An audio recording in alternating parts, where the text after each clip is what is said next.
Bleacher Report released an article saying the Washington Wizards have some expiring contracts this front office can use as arsenal this offseason.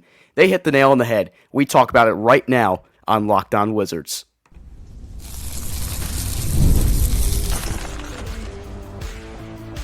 You are Locked On Wizards, your daily Washington Wizards podcast, part of the Locked On Podcast Network. Your team every day. DC family, this is Locked On Wizards, where you're part of our family. We thank you for making Locked On Wizards your first listen every single day. Part of the Locked On Network, your team every day. Alongside DC sports content creating savant and credentialed media member of the Washington Wizards, Abdullah Ayubi, I'm Ben Strober, and I cover all things DC sports for 106.7 The Fan and the Team 980. First, let's get into our title sponsor. This episode is brought to you by Monarch Money. Take control of your finances with Monarch Money. Use code LOCKEDONNBA at monarchmoney.com for 50% off your first year. Abdullah, busy day around the DMV. We have Commanders mini camp starting today. Terry McLaurin is not there, still waiting for that contract extension, but that's not what we're here to talk about today. We are all things Wizards, as we are Locked On Wizards 5 days a week here. Let's get right into it. Bleacher Report released an article yesterday. What do all 30 NBA teams need to prioritize this offseason?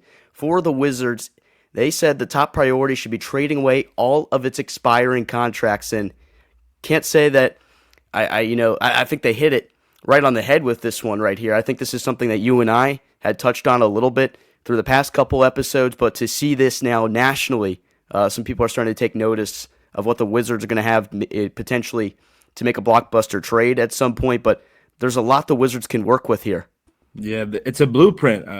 From what we saw with Will Dawkins did in OKC, I mean, getting those veterans, signing them, and eventually flipping them at the trade deadline or maximizing their trade value, and now trading expiring contracts to get more draft capital. For me, it is an interesting situation because at some point, do you realize as a GM, maybe my team is too young and that could be a problem down the line? Because we all know in today's world, whether even in, for example, a company, if you only hire young employees, it's gonna be there might be a lack of maturity. So maybe you want a guy that just keep there, whether it's a Marcus Smart, Khris Middleton, and let him be the guy that sets the tone here in the locker room, or else you're going to be a locker room full of 20-year-olds. I get it, the youth movement, but there might be a certain point where you're just like, are we too young?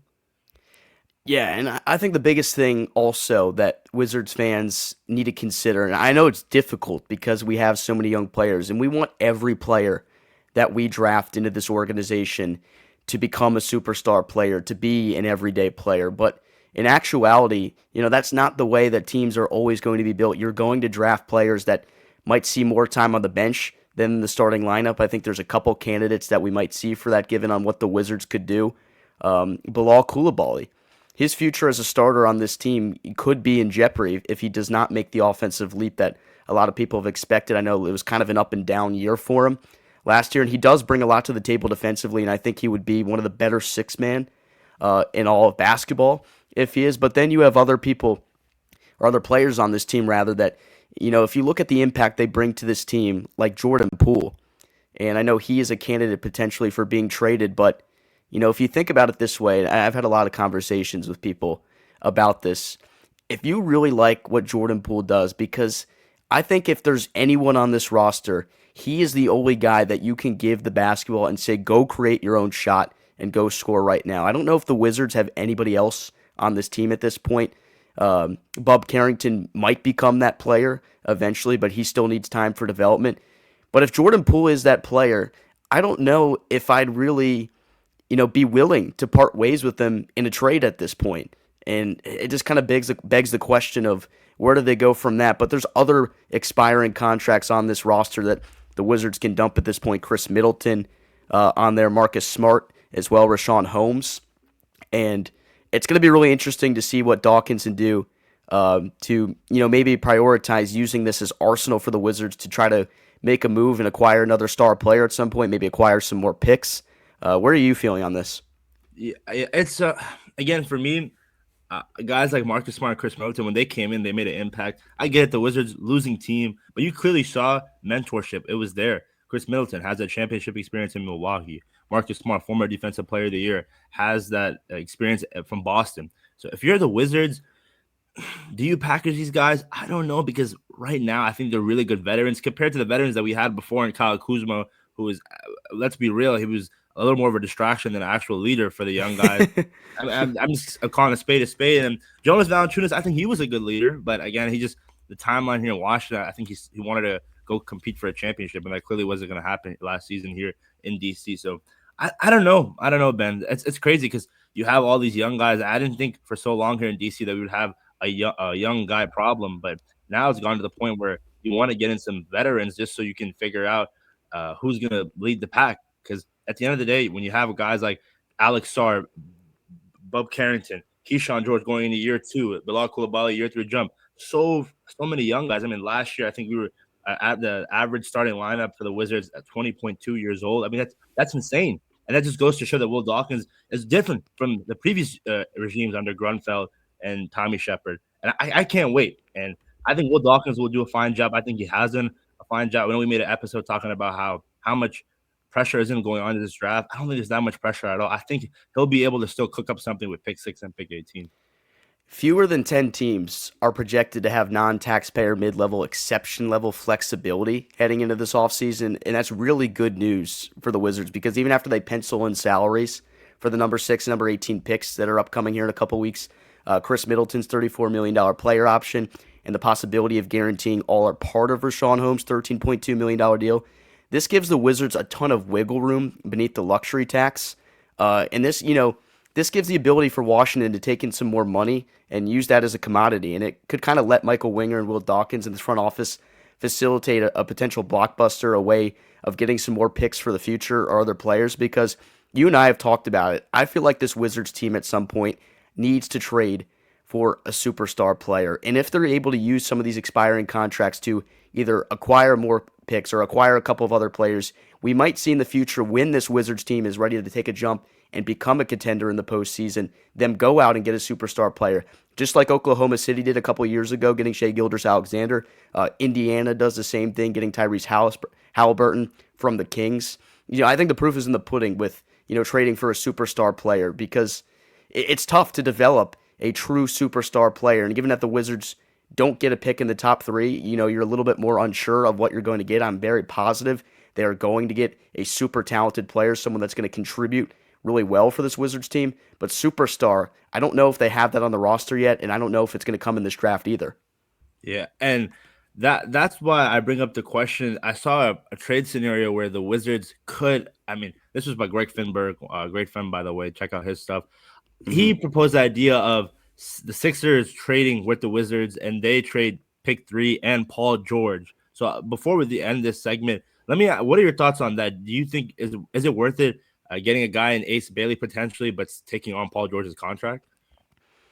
Probably not at this point, because I'm more unsure about Ace Bailey, I think, than most. And I think that's why we've seen some mocks where he has slipped and fallen a little bit. We'll get into another mock draft that just came out, courtesy of Clutch Sports and Brett Siegel, Mock Draft 3.0. That'll be our third segment today.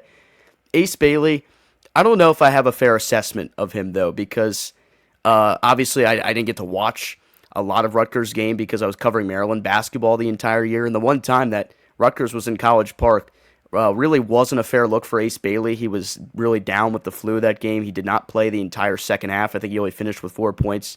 So it was a little disappointing for me to not really get to see the true talent that was put on display by Ace Bailey this year. But I don't think it's worth it to take on Paul George's contract. Look at how disastrous that has been in Philadelphia. And I know we've become the team that takes on terrible contracts at this point in order to acquire better picks or maybe even move up in the draft at this point.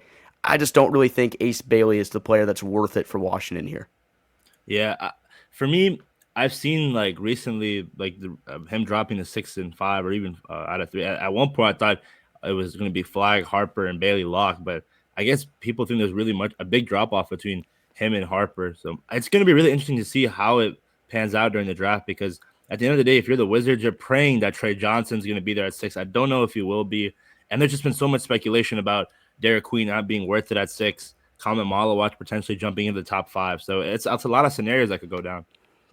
I feel like you and I, all we can do at this point is just hope certain players are there and talk about potential prospects, because you and I have no idea, and I think really nobody has any idea how this draft is going to shape up, because I mean, this is how it goes. When there's smoke, there's fire, and if some of these players are projected to fall, or maybe Malawak even goes in the top 5, there might be something there for that, and we'll get more to the mock draft side later. Well, let's keep this conversation going. When we're back, Abdullah and I are going to discuss what we'd like to see this front office do with these expiring deals. We're going to play a little GM, Abdullah, and I know that's something that you don't really like to do often as a fan or someone covering the team, but I figure why not at this point. All right, real quick, let's hear about one of my favorite offers from DoorDash. NBA fans, you know what time it is. Playoff season means big performances and even bigger rewards. DoorDash is bringing the heat with a slam dunk deal for Dash Pass members during the 2025 NBA playoffs. It's called They Swoosh, You Score. Anytime a player drops 50 or more points in a playoff game, Dash Pass members score a free 3-piece crispy tenders combo from Wingstop the very next day. Just place an order of $20 or more, use the code WINGSTOP50 at checkout, and that combo is yours. Crispy, delicious, and totally free. Offer valid noon to midnight the day after the game. Getting Dash Pass was a game changer for me. I can finally use DoorDash without worrying about all those extra fees. This deal gives you $0 delivery fees and exclusive perks just like this one. How much would you save over a season? Probably lots. That's all I can say after how much I used DoorDash when I was in college. So here's the play. Sign up for Dash Pass to unlock this and more exclusive deals all season long. When any player scores 50 plus in a playoff game, Dash Pass members grab a free 3-piece crispy tenders combo from Wingstop. Man, I'm getting hungry thinking about it. The next day, with a $20 order and code WINGSTOP50, that's Dash Pass, your door to more savings, more flavor, and more ways to win. Terms apply. All right, we welcome you back here to Locked On Wizards. What expiring contracts might be the easiest to move here for Washington? Abdullah and I here are going to play a little bit of GM. Abdullah, let's start with you. With the expiring contracts that we know are upcoming here and some of the veteran presence that we've seen from Khris Middleton, Marcus Smart, I know you've touched on why you like those guys maybe to be on this team next year. But if you are Will Dawkins in this situation, what are you doing personally? If I had to choose to keep one of them, is that what you're trying to say, or just in general, like whatever you're feeling, man. This is a open book.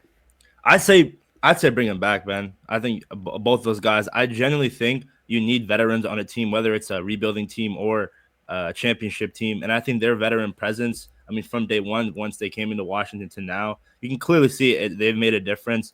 And a guy on Marcus Smart definitely helps you defensively. A guy in Khris Middleton is going to help you down the line where you need someone to make a clutch bucket, give him that last shot. Obviously, we want those shots to go to the young guys as well. But Khris Middleton's a guy that, again, goes back to the championship experience.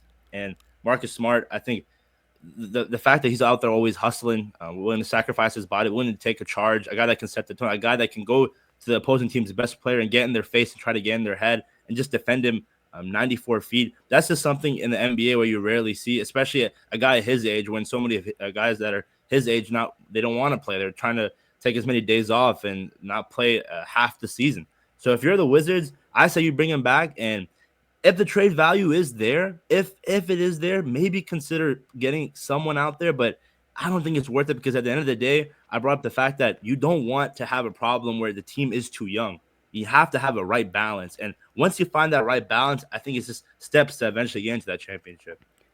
Dude, I totally agree with you on this, especially about Marcus Smart, because I'm so hyper fixated on defense. Like, I don't know if that's unpopular at this point. I think a lot of Wizards fans feel the same way, but like, I can't stand to see our dudes getting cooked night in, night out anymore. Like, I'm tired of giving up 160 points to Indiana. How is that even possible? But we can't have that happen anymore. And Marcus Smart is a guy, like you said, that brings the energy night in and night out. Because what do we know about defense in the NBA? It's all effort. It's literally all effort. Everyone that is in the NBA can play defense. They have the athletic ability. They have the intangibles needed to play defense. But you need to want to play it. And that's what I really like about head coach Brian Keefe and then Marcus Smart. He is a guy that is going to instill that mentality into these players. If you want to play defense, if you want to give up only 100 points per game and win more games in the National Basketball Association, it's all about effort. You need to get after it as a team. If the traps are there, go for it. You need to hustle for everything. Dive for the 50-50 loose balls. I want to be a team that plays its hardest every single night on both ends of the floor. I want to be a team that's pesky. I don't necessarily think this Wizards team is going to have the talent next year to just win a ton of games. I don't see them making a huge jump in terms of the win total, but I want them to be damn competitive the way they were down the stretch. And if they can instill the defensive mentality that Marcus Smart brings to the table, I'm all for that. I think they'll be a very tough team to beat if that's the case. And you have the pieces too. You got Keyshawn George, a versatile guy that can shoot it from three. Bilal Coulibaly, I get it. We want to see the offensive three jump, but defensively, I mean, he's definitely our best defender on this team. I mean, we saw the strides his first year, second year, going up against guys like Giannis Antetokounmpo and putting up a great defensive performance. So you have the pieces. You have a rim protector and Alex Sarr and potentially a guy you can draft in the first round, whether it's maybe Malawatch or some wing out there that you really could be that lockdown guy. So I think you have the pieces. It's just goes back to effort. It goes back to Coach Keefe leading the pack. Can he do it? We'll just have to find out. Now, here's something that's really interesting, given defense in the NBA. And knowing what you're up against in the Eastern Conference, like Boston and Indiana, these are teams that stretch the floor and shoot so many three-pointers. Like Boston shot 57 in that one playoff game, game one against the Knicks or whatever it was. Or maybe that was, I can't even remember which series it was at this point. But, the point I'm trying to make here is the NBA has evolved where teams are shooting so many three-pointers night in, night out. Do you think maybe if you're the Wizards, you value a wing defender even more than you do a rim protector? Because teams are a lot more reluctant to getting buckets at the rim at this point. Yeah, that's definitely a good point, Ben. I think if you're the Wizards, you got to prioritize a guy that can defend and close out in the three-point shooting. That's something that I've seen here for a while, the lack of closing out and just on a pick and roll, just that shooter being wide open. The Wizards that's like the blueprint of beating them. They can't switch and you get beat off the three-point line. So that is a good point. Maybe a three-point defender, three-level wing that can defend is more important than a rim protector. By the end of the day, defense is defense, and there's got to be some form of improvement because you can't be bottom five and another year in a lot of defensive categories. It's just inexcusable. Absolutely. That's what makes this sixth pick so intriguing because of the way the board could fall to Washington here if there is no movement at all from Will Dawkins and Michael Winger. I feel like at the sixth pick, there is going to be one of those really elite defenders there available. I would be pretty confident to say that if Trey Johnson is not there, I think the most recent mock I saw, he goes number 5 to Utah. If he's not there, I think that does leave you the possibility that either your rim protector and Malawatch is there, or VJ Edgecombe could be one of your wing defenders. So I think there's going to be a big decision for Washington to make at the sixth pick, given on how much they value each player defensively. Do they want somebody that can go out there on the wing and close out the three-point shot as you bring up, defend the perimeter really well? Or do they really want someone that can protect the rim alongside Alex Sarr? It's going to be really interesting to see. Abdullah, I'll leave you the last thoughts on this topic for you right here. Yeah, a lot of scenarios could go down. VJ Edgecombe's a guy, a very athletic, two-way guy. But for me, I just think I love offense, Ben. As much as I want the D to be a factor here in DC, which hasn't been for the past couple of years, a guy in Trey Johnson could change the trajectory of this franchise. I'm so high on him, Ben, because what he did as a freshman in an SEC conference, for me, what do you do in what do you do in college? And at the highest level, he's performing, and he was the number one option, scoring at all three levels, going to it's just he delivered. And I don't see why not do it in Washington, where you're around some of the young guys where there's not going to be that much pressure on you, but he could excel to be that number one point guard. I think if possible, and if you're the Wizards, I mean, we saw last year Will Dawkins trading away Denny Avdia for Bub Carrington. He has been aggressive. So come draft night, I genuinely wouldn't be surprised. And I love Jordan Poole. I know you love him too, but I genuinely wouldn't be surprised if you deal him and get some draft capital. You somehow land Trey Johnson at 6, or maybe you move up and maybe get a big later on in the first round. I think that would be ideal.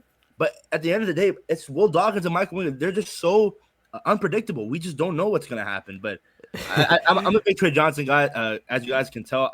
I love Jeremiah Fears, but I just think at 6, a little too soon. I maybe at 8 in Brooklyn, I think they're eyeing him. And that's what I was about to tell you, Ben. Is there a possibility where the Wizards could trade back and say and tell the Brooklyn, hey, we're going to take Jeremiah Fears. You better trade down with us and acquire more draft capital? So many scenarios, man. Greg Finberg brought that up in his latest podcast. Actually, you can check that out after listening here. He hosts the Wizards podcast, so I would definitely advise checking out his work. He does fantastic coverage for Washington on his Twitter as well. That's great that you actually segued us perfectly into the next segment here, because Brett Siegel of Clutch Sports released his mock draft 3.0 yesterday, and he had some really interesting nuggets on what the Wiz kids might consider. That's next here on Locked On Wizards. Real quick, let's hear about this special offer from Game Time.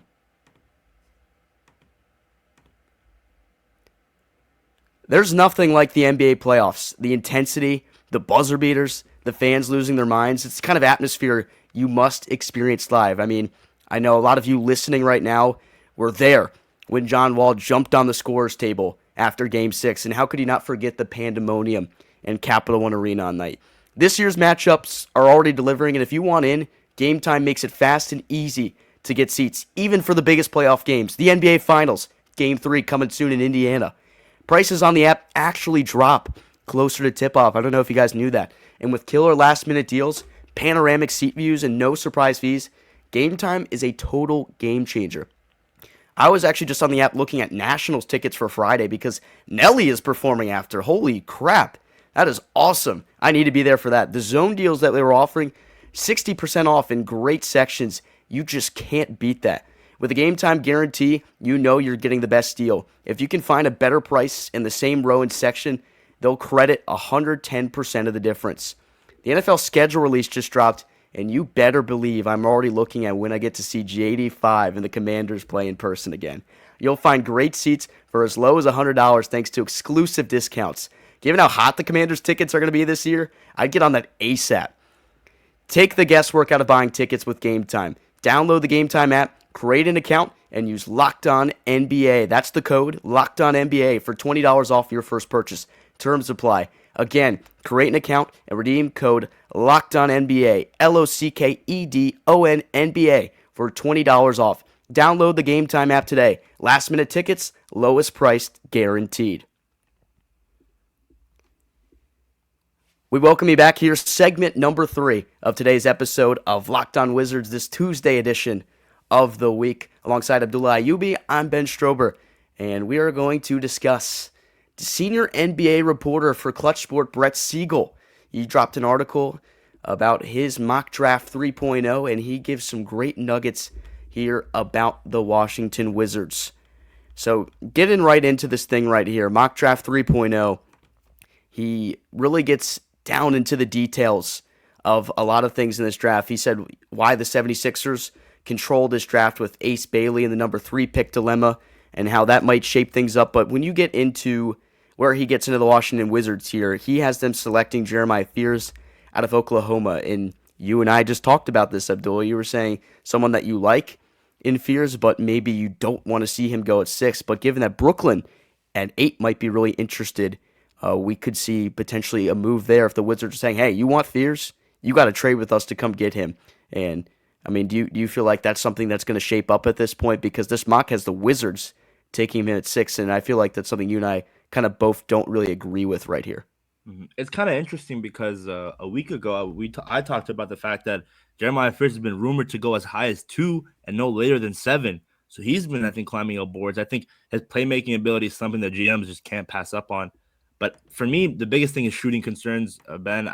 If you're a guy, especially a guard, who is not that tall, at most 6'2", maybe 6'3" with shoes, it is a little concerning. And we've seen point guards down the line in the playoffs where a guy in Jalen Brunson, great scorer, but defensively is a liability. I mean, it is what it is. It's just his size. So if you're the Wizards and the Brooklyn Nets want him you just straight up threaten and say, hey, we're taking him right now. Give us a good offer, or else Fears is a Wizard.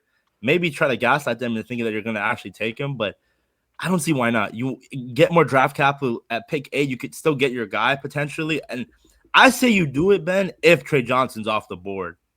Because you can't pass up on Trey at 6, but if he goes at 5 or 4, Fears is there. Tell Brooklyn, send us your best package, and then potentially use that draft capital, pick 18, and other draft capital, go back in the lottery after picking at 8. it definitely opens up the draft boards. And again, I think there's more of a chance of the Wizards being really aggressive on draft night compared to not being aggressive because of what we saw last year. Mm-hmm. All right. Well, let's give you the skinny from what Siegel details here in his section about Washington. So he said, unlike the Jazz, the Wizards are not as open for business when it comes to trade talks because this front office, what do we know? They want to build a long-term sustainable core, and they've already done so in these recent drafts. Bilal Coulibaly, Alex Sarr, and Bub Carrington add Keyshawn George to the mix. And since they also own the 18th pick and the 40th pick, there's always a possibility of the Wizards making a big draft day move, as you just alluded to, Abdullah. But he does say that his league sources has signaled that Washington is very confident that a high-level prospect will fall to them at this 6th pick. And with Jeremiah Fears being on the radar, Malawak and Knipple, these are also two players that would fit into the Wizards' young core. However, this article also details that a prospect that has come up in multiple conversations regarding the Wizards is the French guard Nolan Traore. I mean, a third year potentially of a first-round draft choice out of France. And, you know, a lot of people will say it jokingly. I mean, we're going to draft some French guy, aren't we? But, you know, based on what these sources are saying right here, it sounds like there is a real possibility about this, Abdullah. Yeah, it's kind of funny, Ben. I always think about how, like, the Commanders that time of a couple of years where they would draft guys from Alabama, and for the Wizards, guys drafting them from France. But hey, I'm not on high as on the guy, but if you have so much potential of thinking that he could be that guy, I don't see why not. But again, at 6, I don't know. I think you go best player available. You want to draft potential. I get it, and the draft is a crapshoot, but right now you have to capitalize on this draft because you just don't know if you're gonna get as high of a pick in the 2026 draft. I'm hoping. I mean, there's a lot of talent in that draft, but every draft is important. Even the second round picks, you have to take advantage of it. And I think now, as a Wizards fan, second round picks are actually relevant just from the fact that a guy in Tristan Vucevic, when was given opportunities, produced. Absolutely. All right, there's one thing here in the back half of this article that I really enjoy, and this is really funny because I love hearing something like this because now I'm starting to see how this front office might actually kind of emulate what the Commanders have done with Adam Peters. It says, this is just an idea. There haven't been any real indications from those close to the Wizards that this is what they're thinking. Washington hardly ever leaks any information. That is what you need out of your general manager. Under Tommy Shepard, Ernie Grunfeld, everyone always knew what move we were going to make next. We were going to trade away one of our young players or a first-round pick for some washed-up veteran like Trevor Ariza to come back to Washington for a second. Trevor Ariza, Ben, just gave me a throwback. I mean, he was cooking way back in the day, but when we traded for him again in 2018, that was disastrous. But beside the point, I really love to hear that this Washington front office is a lot more secretive about what they're doing because that is how you get leverage over a lot of these other teams. You can't let anybody know your next move because if anyone knows what your plans are, then they have leverage over you. You aren't able to get one over a team like Philadelphia or maybe in this situation, Brooklyn. And I'm just really excited to see that actually in the end of that article. I agree, Ben. 1,000% agree. The way the Commanders do it, the way the Wizards do it, that's how it should be done. That's how professional sports should be. Your opponents, your enemy should not know your next move, and they shouldn't know the move after the next move. And I love it. I love it. You keep everything in itself. And again, this going back to last year, I know I'm talking about it a lot, but that was a prime example of it, Ben. No one, and I mean no one. I remember I was at work when I saw Denny Avdija getting traded. I was like, in no freaking way Denny Avdija got traded before Kyle Kuzma. And it just goes to show that Will Dawkins has something under his sleeve and has something under that as well. So you just have to be alert, and he can pull the trigger at any moment. And that's what separates good GMs from great GMs. They make those aggressive moves. Yeah, I feel like Dawkins has a lot of tricks up his sleeve, and we're going to see how things shape up as we inch closer and closer to the NBA draft upcoming in a couple weeks. That'll do it for us here today on Locked On Wizards. I want to thank everyone who tuned in with us. Be sure to engage with our content. Leave us a comment. Let us know how we're doing or where we are falling short. That is our best way to get feedback on how we can improve this show day in and day out. We'll be back tomorrow. Once again, DC family, thank you for making Locked On Wizards your first listen today. For your second listen, check out the Locked On NBA Big Board Show. NBA draft expert Rafael Barlow reacts to every workout, interview, and rumor leading up to the NBA draft. Find Locked On NBA Big Board on YouTube or wherever you listen to your podcast. For my co-host, Abdullah Ayubi, I'm Ben Strober. We'll see you tomorrow.